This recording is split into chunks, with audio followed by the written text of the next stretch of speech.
সত্য কি আপনার সামনে আমি তুলে ধরে নি? আপনাকে আমি আলাম না জাআলকা আহলাল হিম্মা, আপনার কি হিম্মতওয়ালা আমি বানাইনি? ইসলাম যখন আপনার হৃদয়ে ক্লিয়ার, আপনি বিশাল শক্তির সামনে দাঁড়িয়ে হাজার মানুষের সামনে ইসলামের পক্ষে কথা বলবেন, আপনি কাউরে ভয় পাবেন না। চিল্লায় বলেন ঠিক কিনা?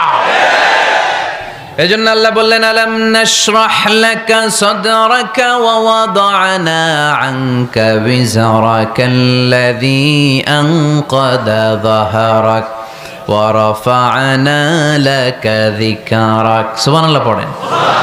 নবী, আপনার হৃদয়টাকে আমি ইসলামের জন্য প্রশস্ত করে দিয়েছি।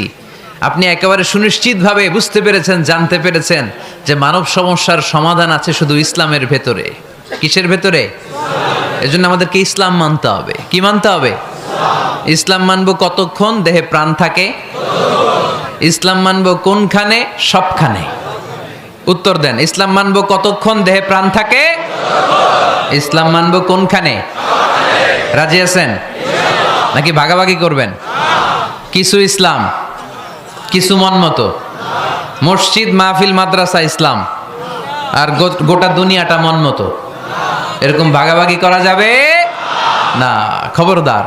ইসলাম মানবতার মুক্তির সোপান। বিশ্বনবী এটা নিশ্চিত হলেন। বিশ্বনবীর হৃদয়টারে উজালা করে দিল কে?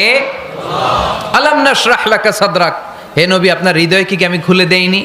হৃদয় খুলে দেয়া মানে হৃদয়ের মধ্যে হিম্মত তৈরি করে দেয়া। সাইয়েদনা মূসা আলাইহিস সালাম এই দোয়াটা আল্লাহর কাছে করেছিলেন, রব্বি ইশরাহলি সাদরি ওয়া ইয়াসসিরলি আমরি। আল্লাহ, আমার কাজ সহজ করেন, আমার হৃদয়টারে আপনি খুলে দেন। সাইয়েদনা মূসা আলাইহিস সালাম আল্লাহর কাছে চেয়েছেন আল্লাহ যেন হৃদয় খুলে দেয়, কিন্তু আমার নবী চাওয়ার আগেই আমার নবীর হৃদয়টারে খুলে দিয়েছে কে? আল্লাহ। আবার অনেক মুফাসসিরিনে ইকরাম বলেছেন এখানে শারহে সাদর দ্বারা শাক্কু সাদর উদ্দেশ্য, মানে সিনা চাক। আমার নবীর জীবনে পুরো জিন্দেগিতে 3 বার সিনা চাক হয়েছিল। কয়বার? 3 বার। সিনা চাক মানে বক্ষ বিদীর্ণ করা, ইংরেজিতে বলে